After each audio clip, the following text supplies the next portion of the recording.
Communist പ്രസ്ഥാനം മുഹമ്മദ് റിയാസിന്റെ പാർട്ടിയാണെന്ന് ആരാണ് BJP-ക്കാർ പഠിപ്പിച്ചത്?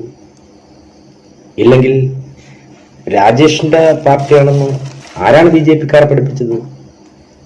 ഇല്ലെങ്കിൽ പിണറായി വിജയന്റെ പാർട്ടിയാണെന്ന് ആരാണ് BJP-ക്കാരെ പഠിപ്പിച്ചത്?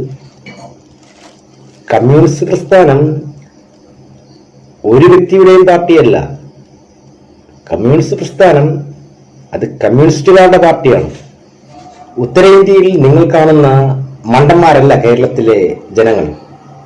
അവിടെ മണ്ടന്മാർ ഒരുപാട് വിഭാഗമുണ്ടല്ലോ. നിങ്ങൾ ഈസി ആയിട്ട് അധികാരത്തിൽ വരുന്നു, ജാതിയുടെ പേരിൽ നിങ്ങൾ അധികാരത്തിൽ വരുന്നു, അവിടെ ഒരുപാട് മണ്ടന്മാരുണ്ട്. പക്ഷെ കേരളത്തിലെ ജനങ്ങൾ മണ്ടന്മാരല്ല. അത് ആർത്തിയും BJP മനസ്സിലായി. ഇവിടെ ഉണ്ട് മണ്ടന്മാരുണ്ട്, അവരെല്ലാം BJP പ്രവർത്തകരാണോ എന്നുള്ളതാണ് സത്യം. കേരളത്തിന്റെ ആയിട്ടുള്ള കാഴ്ചപ്പാടുകളുണ്ട്. അത് കേരള ജനങ്ങൾക്ക് മാത്രമേ മനസ്സിലാകത്തുള്ളൂ. അല്ലാതെ ഇവിടെ കുറച്ച് BJP പ്രവർത്തകര് എന്തെങ്കിലും ആട്ടിക്കൊട്ടിക്കൊണ്ട് വന്നു കഴിഞ്ഞാൽ തകർന്നു പോകുന്നതല്ല. BJP ഇവിടെ ഉദ്ദേശിക്കുന്നത് മുഹമ്മദ് റിയാസ് എന്നുള്ള പേരാണ്. കാരണം പേരിന്റെ അടിസ്ഥാനത്തിലാണ് മുഹമ്മദ് റിയാസിനെ ക്ഷണിക്കാതിരുന്നത്. രാഷ്ട്രീയക്കാര് AC കാറുകളിൽ അങ്ങോട്ടും ഇങ്ങോട്ടും യാത്ര ചെയ്തിട്ടുള്ളതും ഇല്ലെങ്കിൽ ചാനലിൽ നടന്നിട്ടുള്ള ചർച്ചകളിൽ മാത്രമേ നിങ്ങൾക്ക് ജനാധിപത്യത്തെ കുറിച്ച് അറിയത്തുള്ളൂ. നിങ്ങൾക്ക് ആർക്കും ജനങ്ങളുടെ അടുത്ത് നിന്ന് സംസാരിച്ച് നിങ്ങൾക്ക് പഴക്കമുണ്ടോ?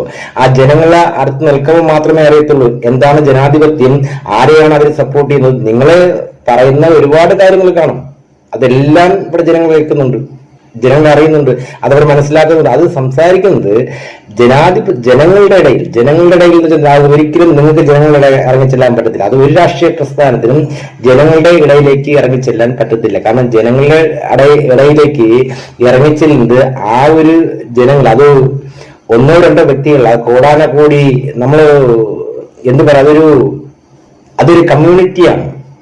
ആ ഒരു കമ്മ്യൂണിറ്റിയിൽ എന്ന് വെച്ചാൽ ഞാൻ പറയാം, നമ്മളൊരു ഫാക്ടറി എടുക്കുക. ആ ഫാക്ടറിയിൽ നിരവധി ആൾക്കാർ പണി ചെയ്യുന്ന പണി ചെയ്യുന്നവരും പണി ചെയ്യിപ്പിക്കുന്നവരും ഓണറും എല്ലാവരും ആ ഒരു യൂണിറ്റിൽ കാണും. ആ ഒരു യൂണിറ്റിൽ നിങ്ങൾ പറയുന്ന എല്ലാ കാര്യങ്ങളും അവിടെ ചർച്ച ചെയ്യപ്പെടും. അങ്ങനെ നമുക്ക് എണ്ണിത്തീർക്കാൻ പറ്റാത്ത യൂണിറ്റുകൾ കേരളത്തിലുണ്ട്. അത് സാധാരണ ഒരു കെട്ടിടപ്പണിയിൽ നടക്കുന്ന സ്ഥലത്തായിരുന്നാലും, ഇല്ലെങ്കിൽ ഒരു ഫാക്ടറിയിലായിരുന്നാലും, ഇല്ലെങ്കിൽ ഒരു കടയിലായിരുന്നാലും ചിലപ്പോൾ 4 പേരെ ഇവിടെ കാണത്തുള്ളൂ. ഇങ്ങനെ ചെറിയ ചെറിയ യൂണിറ്റുകൾ ഒരുപാടുണ്ട് കേരളത്തിൽ. ഈ യൂണിറ്റുകളുടെ ഇടയ്ക്ക് നിങ്ങൾ പറയുന്ന കാര്യങ്ങളെല്ലാം അവർ ചർച്ച ചെയ്യും. 4 പേരെ കാണത്തുള്ളൂ. പക്ഷെ ആ 4 പേരും നിങ്ങൾ എന്തൊക്കെ പറഞ്ഞിട്ടുണ്ടോ അതെല്ലാം ചർച്ച ചെയ്യും. ഈ ചർച്ച അവർ ചെയ്യുന്നത് ഒരു രാഷ്ട്രീയത്തിന്റെ അടിസ്ഥാനത്തിലല്ല, നിങ്ങൾ പുറത്തുവിടുന്ന വാർത്തകളുടെ അടിസ്ഥാനത്തിലാണ്, പിന്നെ സ്വന്തമായിട്ട് അറിയാവുന്ന കാര്യങ്ങളുടെ അടിസ്ഥാനത്തിലും. ആ ഒരു കാര്യങ്ങളുടെ അടിസ്ഥാനത്തിൽ അവർ ഒരു ആശയവിനിമയം ആ ഒരു യൂണിറ്റിൽ, ഞാൻ പറഞ്ഞല്ലോ, നമുക്ക് ഏത് പണിയാകട്ടെ അവിടെ ഒരു യൂണിറ്റ്, അത് ചിലപ്പോൾ 4 പേര് കാണും, ചിലപ്പോൾ 5 പേര് കാണും, 100 പേര് കാണും, 1000 പേര് കാണും. നമുക്കറിയില്ല, വലിയ വലിയ ഫാക്ടറികളൊക്കെ ഒരുപാട് ആൾക്കാർ പണിയുന്നുണ്ട്. അവിടെ ചർച്ച ചെയ്യുന്ന വിഷയങ്ങൾ അവർ കറക്റ്റ് ഒരു കമ്മ്യൂണിറ്റിയിലെത്തും. അത് എപ്പോഴാണ് അവർ ചർച്ച ചെയ്യുന്നത്? പണിയുന്ന സമയത്തായിരിക്കത്തില്ല അവർ ചർച്ച ചെയ്യുന്നത്. അവർക്ക് ഒന്നൊരു ഫുഡ് കഴിക്കാൻ കയറുന്ന സമയത്ത് അവർ ഓരോ കാര്യങ്ങളും ചർച്ച ചെയ്യും. ഈ ചർച്ചയിൽ ചിലപ്പോൾ അത് ഒരു ദിവസം കൊണ്ടൊന്നും നിങ്ങൾ ഒറ്റ ദിവസം കൊണ്ട് എല്ലാം തകർത്ത് വരും. പക്ഷേ ഈ യൂണിറ്റുകൾ, ഈ ജനാധിപത്യ, ഈ ചെറിയ ചെറിയ യൂണിറ്റുകൾ അവർ സംസാരിക്കുന്നത് പല ആഴ്ചകളും ദിവസങ്ങളും മാസങ്ങളും ചിലപ്പോൾ കൊടുക്കും. കാരണം അതിന്റെ ഒരു തീരുമാനത്തിലെത്താൻ വേണ്ടി അത് നിങ്ങൾ പറയുന്ന എല്ലാ കാര്യങ്ങളും അവർ കേട്ടതിന് ശേഷം മാത്രമാണ് അവർ തീരുമാനത്തിലെത്തുന്നത്. അങ്ങനെ ഇത്രയും തീരുമാനത്തിൽ അത്രയും ബുദ്ധിപരമായിട്ട് ചിന്തിക്കുന്ന ഒരു സമൂഹമാണ് കേരള സമൂഹം. നമ്മുടെ ഈ കേരളം ഒഴിച്ചു കഴിഞ്ഞാൽ അത് കുറച്ച് ബുദ്ധിയെങ്കിലും ഉള്ളത് തമിഴ്നാട്ടുകാർക്കാണ്. എന്തുകൊണ്ടാണ്?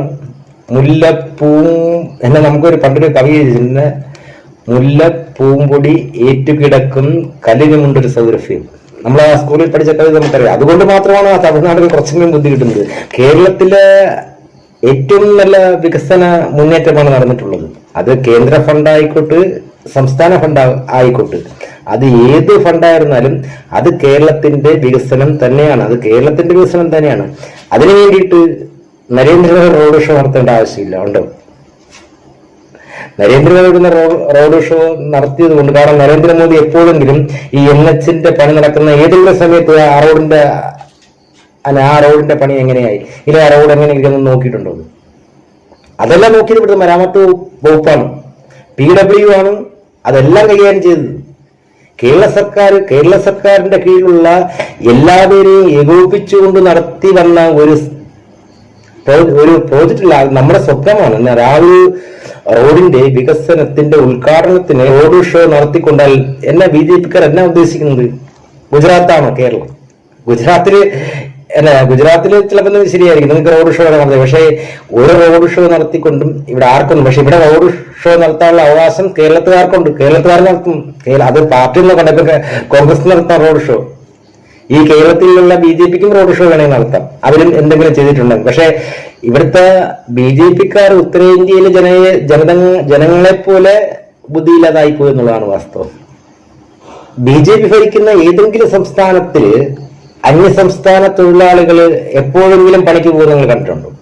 അവിടെ തന്നെ കിടന്നാൽ അവരവരുടെ സ്ഥലത്ത് നിൽക്കുന്നതാണ്. പക്ഷേ അന്യസംസ്ഥാന തൊഴിലാളികൾ ഏറ്റവും കൂടുതൽ വന്ന പണിയുന്നത് കേരള സംസ്ഥാനമാണ്. എന്തുകൊണ്ടാണ്? ആ കേരളത്തിലെ ജനത്തിന് അവരെ ഉൾക്കൊള്ളുവാനുള്ള കാഴ്ചപ്പാടുള്ളത് കൊണ്ടാണ് അവർ വരുന്നത്. നമ്മുടെ കേരളത്തെ സംബന്ധിച്ച് ഏറ്റവും അഭിമാനകരമായ കാര്യം തന്നെയാണ്. പക്ഷെ അതില് ശരിക്കും പറഞ്ഞ ഈ റോഡ് ഉദ്ഘാടനം ചെയ്യാൻ വേണ്ടി നരേന്ദ്രമോദിയുടെ വരേണ്ട ആവശ്യമേ ഇല്ലത്. എന്തിനാണ് നരേന്ദ്രമോദി റോഡ് ഉദ്ഘാടനത്തിന് നമ്മുടെ കേരളത്തിലേക്ക് വരുന്നവർ? ഇതിന്റെ ഏറ്റവും ഇതിനു വേണ്ടി പ്രവർത്തിച്ചല്ല കേരള സർക്കാരില്ല. കേരള സർക്കാർ അതിന്റെ ഉദ്ഘാടനം നടന്നിട്ട് അതിന്റെ റിപ്പോർട്ട് അങ്ങോട്ട് കൊടുത്താൽ പോരെ. അപ്പോഴെന്ന് അറിയാവുന്നത് രാഷ്ട്രീയത്തിന് വേണ്ടിയിട്ടാണ്, രാഷ്ട്രീയ ലക്ഷ്യമാണ് BJPക്കുള്ളതെന്ന്. അതിൽ കൂടുതൽ എന്താണ് മനസ്സിലാക്കാതിരിക്കുന്നത്? കേരളം ഭരിക്കണമെങ്കിൽ നിങ്ങൾക്ക് എന്തായാലും വോട്ട് വേണോ വേണ്ടേ? കേരളം ഭരിക്കണമെങ്കിൽ നിങ്ങൾക്ക് വോട്ട് തന്നെ വേണം. ആ വോട്ട് ഇവിടുത്തെ അടിസ്ഥാന വർഗം ഭൂരിപക്ഷമുള്ള 60% വരുന്ന ജനാധിപത്യത്തിൽ വിശ്വസിക്കുന്ന 60% ആൾക്കാർ ഓടിത്തോളം കാലം ഇവിടെ ഭരിക്കാൻ പോകുന്നത് ഇവിടുത്തെ സാധാരണ തൊഴിലാളി പ്രസ്ഥാനങ്ങൾ തന്നെ ഭരിക്കുന്നത്. അത് കമ്മ്യൂണിസ്റ്റ് പോയാൽ വേറെ പ്രസ്ഥാനം വരുന്നത്.